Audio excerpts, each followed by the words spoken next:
살아계신 하나님 아버지 감사합니다. 은혜 찬양대의 찬양을 받아주시고 응답하여 주옵소서. 특별히 아버지 하나님, 우리의 모든 호흡이 주님을 향하여 나아가길 소망하며 우리 함께 드린 모든 이들의 삶이 주님 앞에 연락되기를 간절히 기도합니다. 특별히 이 자리에 나오신 분들 가운데의 육신의 아픔, 그리고 마음의 공허함, 또 영적인 아버지 갈급함을 가지고 주님 앞에 나온 영혼들에게 주님 이 시간 만나주시고 역사하여 주옵소서. 주님 크신 은혜 베풀어 주실 줄을 믿사오며 지금도 우리와 함께 하시는 우리 구주 예수님의 이름으로 기도드립니다. 아멘. 네, 할렐루야. 네, 오늘도 주님의 이름으로 사랑하고 축복합니다. 우리 이 자리에 계신 모든 한 분 한 분의 삶 가운데에 하나님의 만나주심의 역사가 나타나기를 간절히 기도합니다. 여러분들, 실패를 좋아하는 사람은 없습니다. 제가 예전에도 이제 실패라는 단어를 몇 번 썼죠. 저도 인생을 살면서 많은 실패를 겪었던 것 같아요. 물론 우리 설교학 교수님께서는 늘 이렇게 말씀해 주셨어요. 여러분들, 설교에는 실패는 없어요. 근데 우리 설교자들은요, 늘 설교하다 보면 실패한 것 같은 것처럼 느껴질 때가 있습니다. 좀 사람들이 좀 반응이 좀 미적지근하거나 또 뭔가 좀 감동이 없는 것처럼 보이거나 그럴 때에 그런 유혹에 빠지곤 합니다. 근데 여러분들, 우리 그리스도인들 삶 가운데는요, 사실 궁극적으로는 어떤 일들이 잘 안 되는 것처럼 보여도 그것은 실패가 아닙니다. 주님께서 이끌어 주시는 그 완전한 길 가운데로 나아가는 여정이요, 과정이라는 것을 잊지 마시기를 바랍니다. 2004년도 미국 상담협회 상담계에 이 살아있는 전설이라는 상이 있어요. 그 상을 받으시고 이 스탠퍼드 대학교에서 교육 심리학 강의를 하신 존 크럼볼츠 교수님이라는 분이 계십니다. 아마 이 책을 읽어보신 분들도 계실 텐데, 빠르게 실패하기라는 책을 쓰셨어요. 참 제목이 재밌죠. 실패도 빠르게 실패하기라는 거예요. 근데 이 함께한 그 미국 스탠퍼드 연구팀이 수만 명의 사람들을 연구조사한 결과 행복하고 성공적인 사람들은 이 계획하는 시간을 줄이고 행동하는데 더 많은 시간을 할애한다라고 이렇게 주장했습니다. 그러면서 어느 도자기 공예 선생님의 예화를 드는데요, 이 학급 안에 두 클래스를 나눴다고 합니다. 그래서 먼저 그룹에는 이 학기 말에 평가를 할 때에 여러분들이 50개의 작품을 내면 여러분들에게 A 학점을 주고 40개의 작품을 내면 B 학점을 주겠습니다. 그러니까 양으로 승부를 보라는 그런 주문을 줬고요. 그리고 두 번째 그룹에다가는 작품의 개수와는 상관없이 여러분들이 만들었을 때에 가장 잘 된 것을 저에게 제출하십시오. 제가 그것을 보고 채점을 하겠습니다. 라고 말한 것이었어요. 근데 이제 기한이 되고 작품이 다 제출이 되었죠. 그러더니 여러분들, A그룹에서 학점을 잘 받았을까요? B그룹에서 학점을 잘 받았을까요? 오늘 설교 앞부분에 말씀드린 거 보면 힌트가 있습니다. 대부분의 이렇게 열심히 공을 들여서 좀 질을 높이고 수준을 높인 그 작품을 낸 학생들이 더 학점을 잘 받았을 것이라 생각을 하는데 정반대의 결과가 나온 거예요. 이 먼저 그룹에 있던 양의 승부를 보았던 학생들이 더 좋은 작품들이 나오고, 그리고 교수들이 더 좋은 학점들을 줬다라는 겁니다. 왜 그랬을까 연구를 해봤는데, 이 다작을 하면서 수많은 작품을 하다 보면 실패를 거듭하게 되잖아요. 이 50개의 작품을 만들려고 모두가 다 열심히 낸 거예요. 그런데 포기하고 더 포기하고 때로는 포기하고 싶었지만 그 만들다 하면서 몇 가지는 다 버렸지만 50개보다도 더 많은 작품들을 만들면서 가장 그래도 성공적인 작품, 완성된 작품을 제출할 수 있었다라는 것입니다. 그래서 이 존 크럼볼츠 교수님은 그 책에서 이렇게 이야기합니다. 성공하는 사람들에게는 절대 원칙이 있습니다. 그들은 재빨리 행동에 뛰어듭니다. 미숙한 준비야말로 성장을 위한 최적의 조건임을 깨닫습니다. 반대로 실패하는 사람은 준비가 덜 된 것을 시작하지 않아야 할 신호로 여깁니다. 그리고 점점 더 많은 시간을 준비와 계획에만 쏟아붓습니다. 가능한 더 빨리 시작하고 최대한 더 빨리 실패하십시오라고 이렇게 주장해왔다는 것이에요. 그러면서 이 실리콘밸리의 사업가들에 대해서도 이야기하는데, 실리콘밸리에는요 이러한 단어가 유행을 한대요. 한번 이 단어는 한번 중요하니까 한번 읽어볼까요? 시작. 실패하며. 실리콘밸리는요 전 세계에서 가장 집약된 정말 반도체의 도시 아닙니까? 그리고 기술이 집약된 도시입니다. 수많은 회사들이 있습니다. 그런데 그들은요 정말 빠르게 변화하는 이 시점에서 계속 도전을 하는 거예요. 어떤 작품을 위해서, 제품을 위해서 또 도전하면서 실패하면 빨리 처분을 하고 또 도전하고 실패하면 또 처분하고, 하지만 그 가운데서 작품, 어떤 정말 좋은 제품이 나오게 된다는 것을 그들도 알고 있다는 것이에요. 그래서 실패하며 전진하기를 그들 입에다 늘 달고 다닌다고 합니다. 여러분들, 우리들의 모습은 어떠합니까? 우리들은 실패를 두려워하고 있습니까? 아니면 실패를 두려워해서, 아니면 그 자리에 계속 머물고 계십니까? 아니면 실패가 두려워도 하나님께서 우리에게 주신 그 꿈과 비전을 가지고 앞으로 지금도 나아가고 계십니까? 오늘 본문은 이렇습니다. 오늘 본문의 배경은 참으로 성공한 듯한 예수님의 행적이 보입니다. 예수님은 어딜 가실 때마다 정말 성공한 듯이 보였어요. 이 오병이어의 사건 이후에 오늘 본문으로 들어가게 되는데요. 이 오병이어의 사건 이후에 해가 질 무렵에 예수님께서는 즉시로 제자들을 재촉하시는 장면이 나와요. 그것이 22절 말씀 가운데 나오는데요. 이렇게 기록되어 있어요. 예수께서 즉시 제자들을 재촉하사 자기가 무리를 보내는 동안에 배를 타고 앞서 건너편으로 가게 하시고, 말씀을 다시 한번 띄워주시면 예수님께서 제자들을 재촉하셨는데 즉시 재촉하셨다는 것이었어요. 너무나도 다급했습니다. 왜 그러했을까? 오늘 본문에는 예수님께서 제자들을 재촉하신 이유에 대해서는 기록하고 있지 않는데, 이 평행 본문인 요한복음 6장 15절에는 이렇게 기록이 되어 있습니다.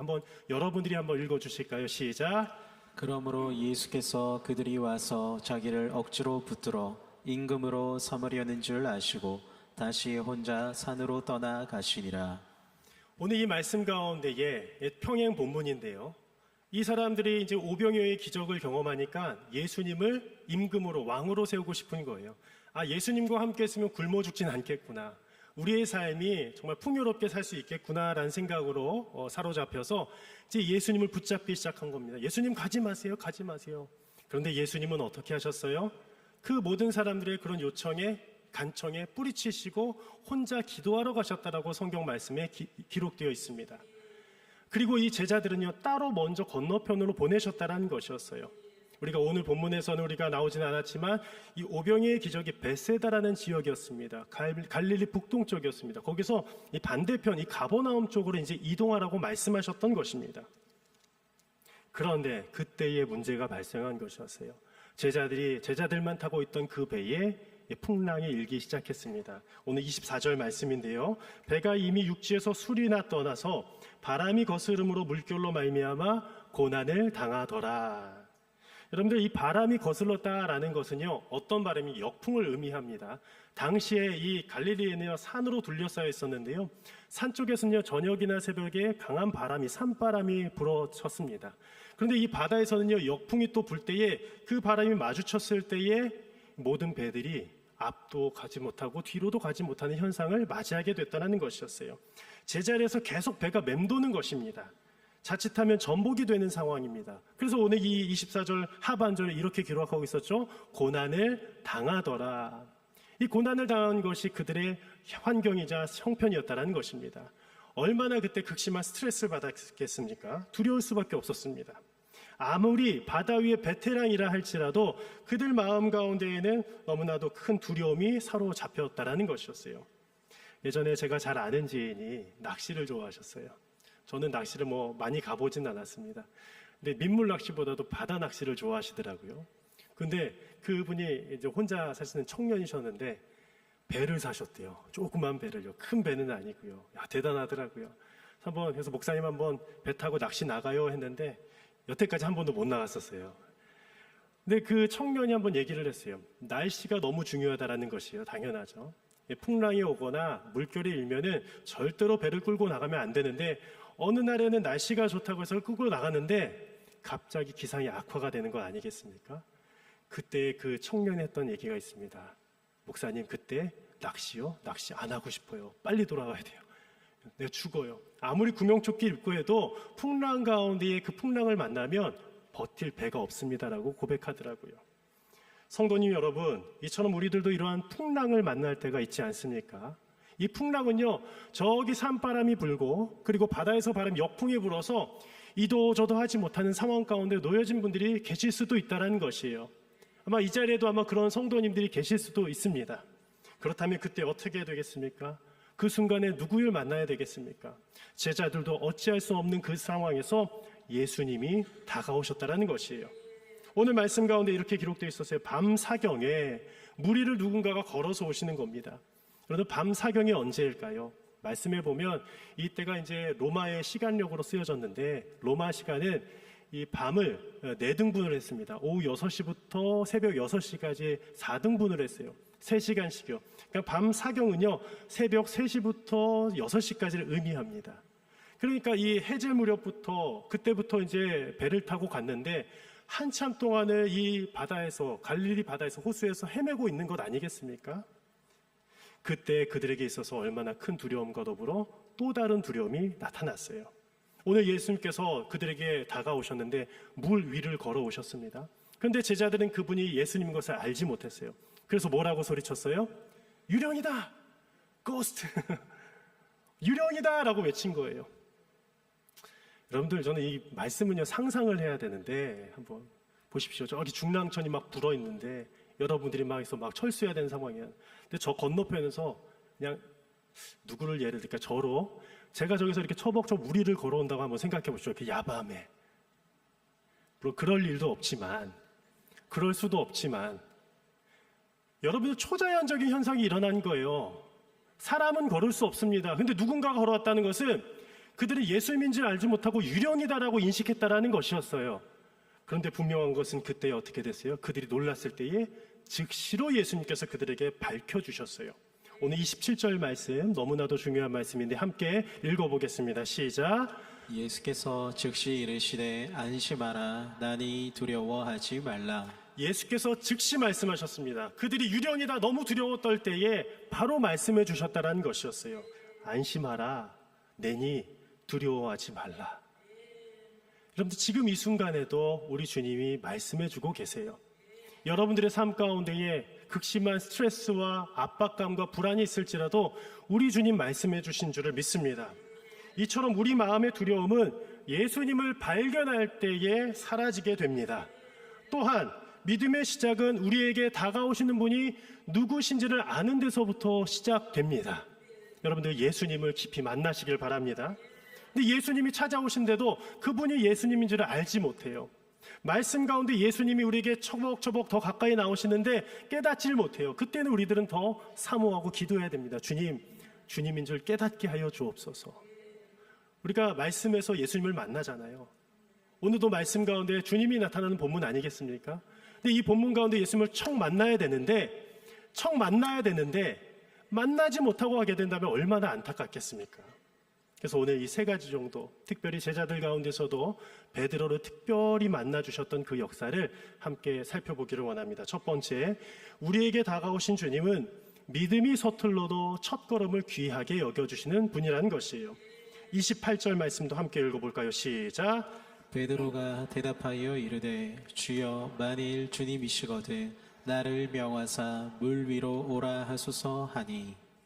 제자 중에 예수님을 가장 잘 따르던 제자는 베드로였습니다. 수제자였습니다.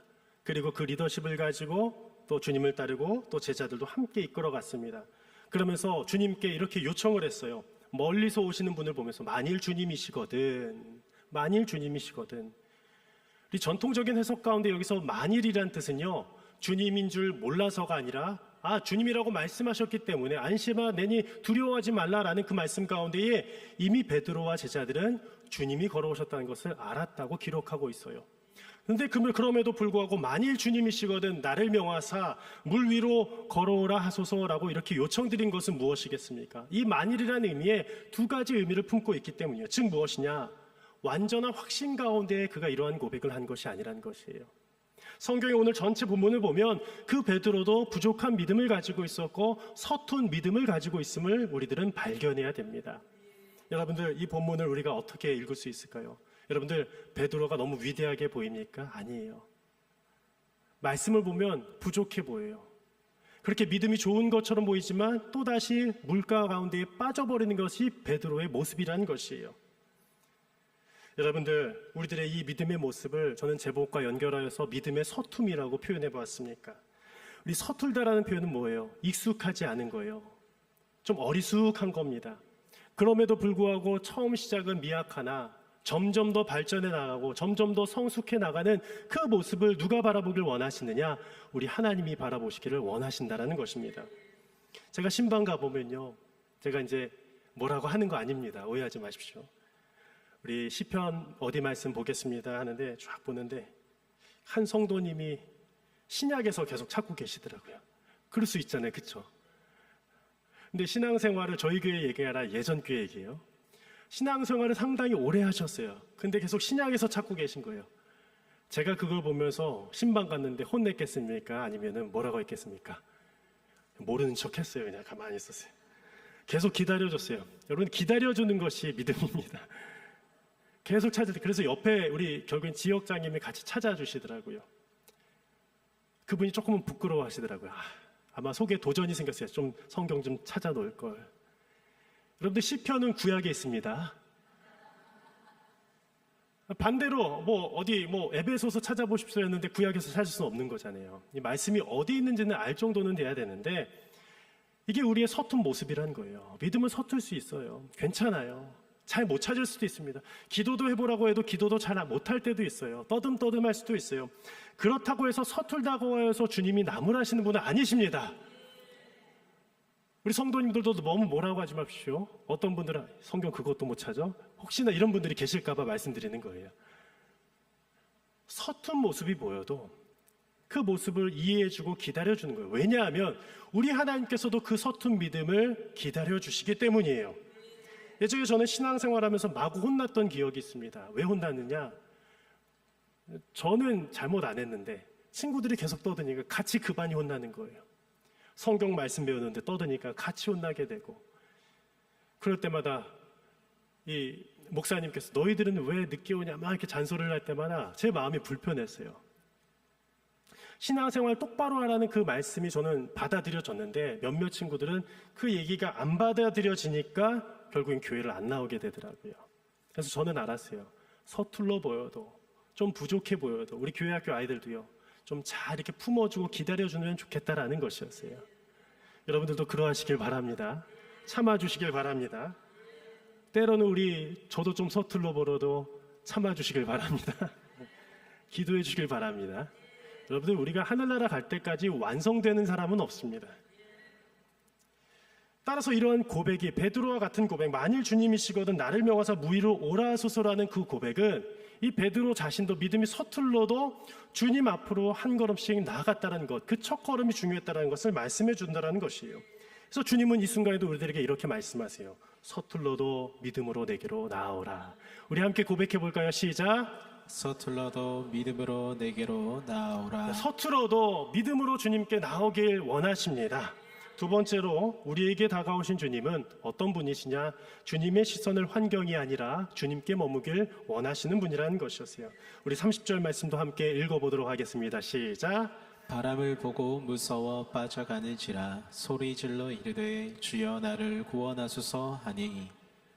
베드로는요, 처음엔 잘 걸었습니다. 이것은 기네스북에 오를 만한 일입니다.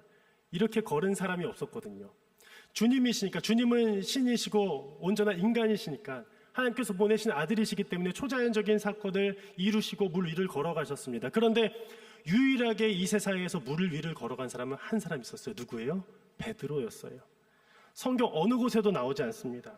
물론 평행 본문이 있다고 말씀드렸지만 베드로가 걸었다라는 장면은 오늘 마태복음 14장에만 나옵니다.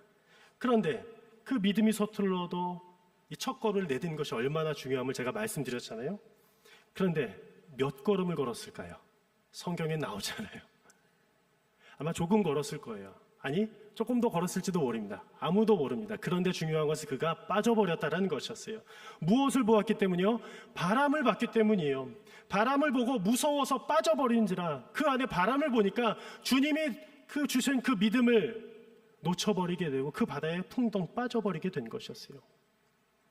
그것이 문제였습니다. 이처럼 문제는 환경이 아니라 시선에 있습니다라는 거예요. 예수님께 고정되었던 그 시선이 흔들리는 그 순간에 어떻게 돼요?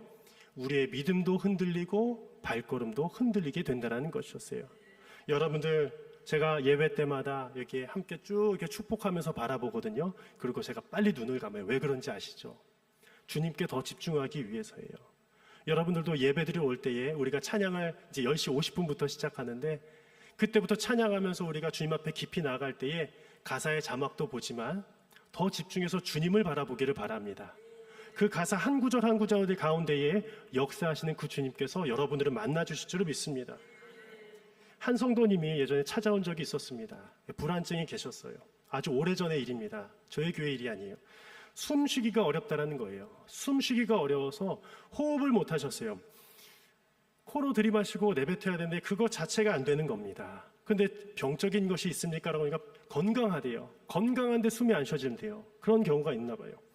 불안증 때문에, 우울증 때문에 답답해서 숨이 도저히 쉬어지지가 않아서 흐느적거리면서 계속 울기만 하는 것이었어요. 그때 제가 한번 30분 정도 이렇게 들어드리고 그때 제가 조용히 기도해드리면서 이렇게 말씀드렸어요. 함께 잠깐 눈을 감아 볼까요? 눈을 감게 했어요. 왜 눈을 감게 했느냐? 상담자인 저도 바라보지 말라는 거예요. 눈을 감으세요. 주님만 바라보십시오. 제가 신학교 때에 영성원에 가서 받았던 그 훈련이 그거였어요. 우리 신학생들, 예비 목회자들이 모여서 기도할 때에 조용히 주님의 음성을 듣는 시간이 있습니다. 두 눈을 감게 하고요. 그런데 기도할 때에 누군가는 계속 눈을 뜨는 사람들도 있어요. 주님을 바라봐야 되는데 왜 우리가 눈을 감겠습니까? 주님을 바라보는 영적인 훈련이었어요. 눈을 감을 때에 누구만 바라보게 돼요? 주님만 바라보게 됩니다. 근데 또 누군가는 이래요. 눈을 감으니까요 계속 주식 생각나고 뭐 그럴 수 있어요. 근데 그것마저도 또 없애야 되는데 그걸 어떻게 해야 됩니까? 말씀으로 그것을 없애야 된다는 것이었어요. 말씀으로 주님만을 묵상하십시오. 제가 했어요. 조금 시간이 지나자 성도님이 이렇게 말씀하셨어요.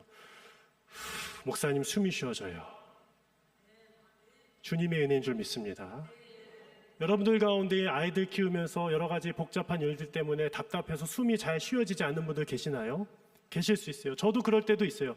그러면 그때마다 눈을 감고 주님께 조용히 기도하시길 바랍니다. 인류사의 위대한 지성으로 꼽히는 블레이즈 파스칼이 있습니다. 파스칼의 원리도 아시죠? 크리스천이자 위대한 또 철학자요 수학자였습니다. 그런데 그가 세상을 떠난 직후에 귀중한 쪽지가 발견되었는데 그가 늘 입던 코트 안쪽에 바느질해 두었던 어떤 천조가리가 나왔어요. 근데 그것을 떼내니까 그 안쪽 면에 이렇게 기록이 되어 있었습니다. 1654년 11월 23일 월요일 밤 10시 반부터 12시 반까지 철학자나 좀 배웠다는 자들의 주님이 아니라 아브라함의 하나님, 이삭의 하나님, 야곱의 하나님, 확신, 느낌, 기쁨, 평안이라고 적혀져 있었다는 것이었어요. 여러분들, 이 파스칼은요 당대의 학자였습니다. 그 누구보다도 열심히 배우고 누구보다도 많은 학문을 알았던 자가 파스칼이었어요. 그런데 그 주변에 있던 그 철학자들의 그런 이야기들에 귀 기울인 것이 아니라 그는 하나님의 말씀에 집중했고 누구를 만났어요? 아브라함의 하나님, 이삭의 하나님, 야곱의 하나님을 만나게 되었다는 것이었어요. 우리도 이렇게 한번 고백해 볼까요? 확신,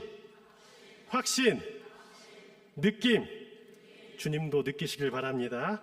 기쁨, 평안, 이런 놀라운 역사가 언제 일어나게 돼요? 주님을 바라볼 때 나타나게 될 줄을 믿습니다. 우리 마지막으로 세 번째는 우리 함께 읽어보겠습니다. 시작. 우리에게 다가오신 주님은 두려움과 의심 속에서도 손을 내밀어 주십니다. 아멘. 여러분, 주님은 누구예요? 손을 내밀어 주시는 분이세요. 그 어려운 상황 가운데서 즉시 내밀어 주십니다. 오늘 31절 말씀 가운데 이렇게 기록되어 있었습니다. 예수께서 즉시 손을 내밀어 그를 붙잡으시며 이르시되 믿음이 작은 자여 왜 의심하였느냐 하시고, 아까 말씀드렸던 것처럼 베드로의 믿음이 완벽하지 않았다는 것이었어요. 그의 믿음에는 의심이 있었고 여전히 불안함이 있었고 두려움이 있었습니다. 하지만 그는 주님께 외쳤습니다. 30절에 주여 나를 구원하소서. 이 말씀도 함께 고백해 볼까요? 주여 나를 구원하소서. 이번에는요 한번 두 눈을 감고 고백하겠습니다. 두 눈을 감고 주님이 바로 앞에 계시다고 생각하면서 고백합니다. 시작. 주여 나를 구원하소서. 아멘. 예, 눈 한번 뜨실까요? 주님께 집중하여서 주님께 다시 한번 구한 거예요. 주님께 집중하지 못하고 시선이 흐트러졌을 때 그 물가에 빠져갔을 때 그는 다시금 주님을 바라보고 구원을 요청했습니다. 그때 주님은 즉시로 손을 내밀어 주셨어요. 왜요? 그가 죽으면 안 되기 때문이에요. 물에 빠져서 익사하면 안 되기 때문이에요. 여러분들, 우리들의 삶 속에도 지금 이 순간 개입하시기를 원하십니다. 즉시 손을 내밀어 주신 줄 믿습니다. 우리의 삶이 너무 위급한 상황이라 할지라도 하나님께서는 우리들에게 더 위급하게 즉시로 손을 내밀어 주신 줄을 믿습니다. 그런데 주님은 이렇게 마지막에 말씀하셨어요. 믿음이 작은 자여 왜 의심하였느냐. 또 전통적인 해석에 따르면 이 말씀은요, 책망과 꾸지람이라고 되어 있습니다. 그런데 주님은요, 그 책망과 꾸지람을 넘어서 다시금 그 믿음의 자리로 초대해 주신다는 것을 오늘 말씀 말미 가운데 깨달을 수가 있어요. 여러분들, 베드로를 꾸짖지 않으셨습니다. 끝까지 품어주신 줄 믿습니다. 이 예화를 마지막으로 오늘 설교를 마치려고 하는데요, 제가 이 주중에 이 목사님의 육성으로 이 예화를 듣고 1부, 2부 때도 안 운다고 했는데 눈물이 나더라고요. 근데 3부 때는 진짜 안 울겠습니다. 얼마 전에 강원도 원주에서 20년째 목회하신 한 목사님의 간증을 들었어요. 뒤늦게 목회를 시작하셨는지 76세 은퇴하셨는데도 계속 그 시골 목회를 하시는 겁니다. 근데 어르신들만 계시는 상황인데 세 분의 권사님이 계셨어요. 김 권사님, 박 권사님, 최 권사님이에요. 아마 우리 교회도 계시죠. 우리 교회는 뭐 더 여러 가지 성의 권사님들 계시지만, 그런데 이 김 권사님은 제일 먼저 오셔서 예배당을 청소하셨고, 박 권사님은 늘 오실 때마다 찬양 반주를 해주셨고, 최 권사님은 새 가족을 맡아주셨다고 합니다. 그런데 세월이 흐르면서 이 김 권사님은 87세에 세상을 떠나셨고, 박 권사님은 치매가 오셔가지고요, 자녀들이 서울로 모시고 가셨어요. 그런데 이 마지막으로 계셨던 최 권사님마저도 작년 겨울에 돌아가셨습니다. 그래서 그 시골교회 자그마한 그 예배당 가운데 이게 목사님이랑 사모님만 예배 드리시는 거예요. 근데 사모님도 이제 서울로 상경하실 때 되면 혼자 예배를 드리시는 거예요. 그렇게 수주 동안, 수개월 동안 혼자 예배 드리는데 도저히 안 되겠다 싶어서 버스를 타고, 목사님 무릎이 안 좋으시는데요, 그 읍내에 가셔서 복음 전도지를 전도를 하는데 복음 전도지를 받아도 교회에 오는 사람이 없는 거예요. 수개월 동안 그렇게 목회를 하다가 아드님이 이런 권면을 하셨대요. 이제 아버지, 이제 그냥 서울로 오세요. 그동안 수고 많으셨어요. 근데 이 목사님 마음 가운데는 혼돈이 있겠죠. 그래도 마지막까지 교회를 지키라는 마음과 더불어 이제는 마무리해야 되겠다는 마음이 동시에 들었을 겁니다. 그러면서 이 또 세 분의 권사님이 떠오르더래요. 김 권사님, 박 권사님, 최 권사님. 너무 감사했기 때문에. 그래서 마지막 예배를 드려야 되겠다 생각하고 강대상을 닦고 십자가를 막 걸레로 닦기 시작했습니다. 그리고 마지막 예배를 드리려고 주님 앞에 기도했습니다. 하나님, 20년 동안 이 자리에서 섬길 수 있도록 인도해 주셔서 감사합니다. 저는 부족한 종이지만 하는데 저기서 문에서 끽 소리가 나는 거예요. 문 뒤에서요. 아무도 열지 않았던 그 예배당에 문소리가 나는데 본인이 기도하시는 상황이니까 눈은 뜰 수 없잖아요. 여러분들, 아까 제가 눈 감으라고 했잖아요. 그쵸? 눈을 뜨고 기도할 수는 없으니까 계속 기도하다가 이제 기도가 끝나고 찬양을 하는데 한 청년이 모자를 푹 눌러쓴 채 앉아있는 겁니다. 찬양을 막 찬송가를 부르는데 계속 눈물을 펑펑 흘리고 있는 거예요. 그리고 이제 찬양을 마치고 설교를 하는데 그동안에는 아무도 없어서 그 설교가 그래도 최선을 다해서 준비했지만 이 마음 가운데에 식어갔대요. 말씀이 이제 내 말씀이 아닌 것처럼 느껴졌대요. 그런데 열정을 가지고 그 청년 한 명을 해서 막 쏟아내면서 설교를 하셨습니다. 그리고 마지막에 설교를 마치고 마룻바닥에 무릎을 꿇고 기도드렸어요. 하나님, 이 자리에 하나님이 살아계심을 믿습니다. 이 청년을 보내주셔서 감사를 드립니다. 그리고 기도가 끝난 뒤에 그 청년에게 다가가서 너무 눈물을 많이 흘리니까 청년 괜찮습니까? 물어봤어요. 근데 그 청년이 얼굴이 너무 어두웠어요.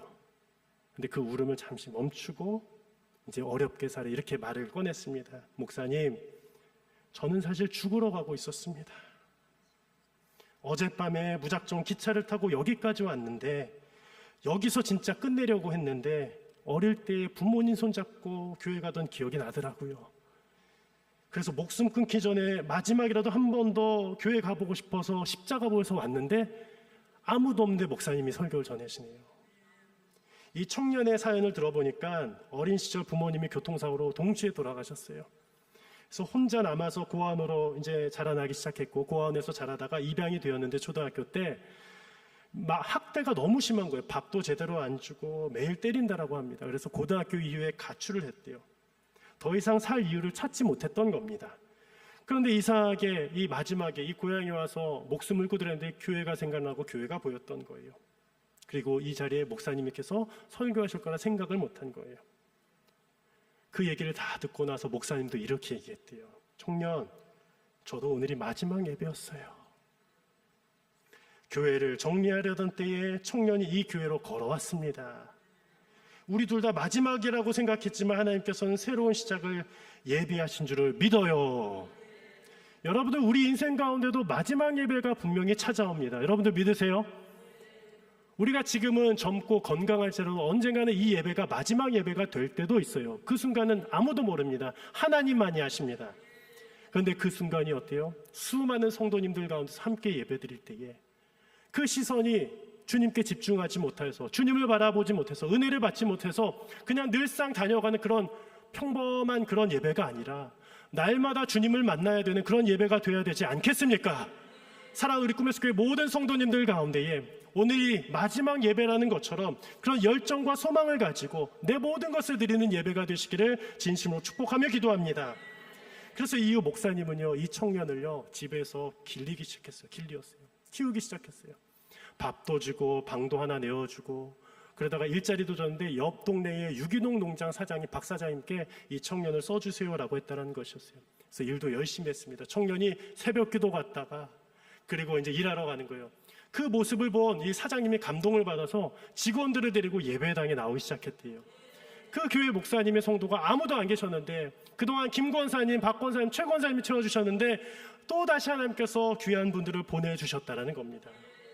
여러분들, 저는 이 목사님의 간증을 들으면서 들을 때도 눈물이 났어요. 어떻게 그럴 수 있을까? 우리는 이렇게 많은 성도님들이 계시는데 만약에 한 분도 안 계시고 저 혼자 여기서 예배드리고 설교할 때 나는 그 자리를 과연 지킬 수 있을까라는 생각이 들었어요. 여러분들, 그 목사님께 다시금 새 기회를 주시고 이 청년에게 다시금 새 생명을 얻게 된 것이 누구의 역사입니까? 우리 예수님의 역사인 줄을 믿습니다. 전 너무나도 놀랍고 감사했어요. 우리들의 인생이 그렇게 믿음이 서툴러 보여도 때로는 모든 게 서툴러 보이는 사람이 있을 수도 있어요.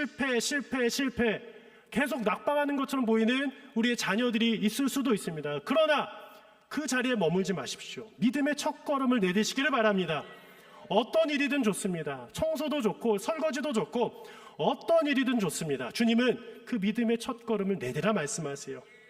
그래서 그 불안감과 우울증에서, 스트레스에서, 그 고난 가운데서 나오기를 우리 주님이 원하신 줄을 믿습니다. 그래서 어떻게 해주시냐? 손 내밀어서 어디로 올라가 주세요? 베드로만 올리신 게 아니라 주님도 함께 승선하셨습니다. 우리 마지막으로 32절 말씀을 읽겠습니다. 시작. 배에 함께 오름에 바람이 그치는지라. 배에 함께 오름에 주님이 함께 올라주셨어요. 그 배의 선장이 되어주시고 주인이 되어주셨습니다. 더 이상 그리고 주님은 유령이 아니셨어요. 그들의 믿음의 주가 되어주신 줄 믿습니다. 그리고 그때 바람이 그치는지라. 기도하겠습니다. 살아계신 하나님 아버지, 감사합니다. 오늘도 주님 앞에 나아갑니다. 우리의 기도와 우리의 모든 간구 가운데에 우리의 삶이 주님 앞에 더 회복되고 나아가는 주의 복된 인생들 되게 하여 주옵소서. 특별히 풍랑을 만나서 그 산바람과 역풍으로 인해서 이도저도 하지 못하는 그런 환경 가운데 계신 성도님들이 계십니까? 오늘 이 말씀의 가운데 이 개척교회 목사님처럼, 이 청년처럼 아버지 다시금 기회를 주시고 생명을 허락하여 주옵소서. 주님 감사드리며 예수님의 이름으로 기도드립니다. 아멘.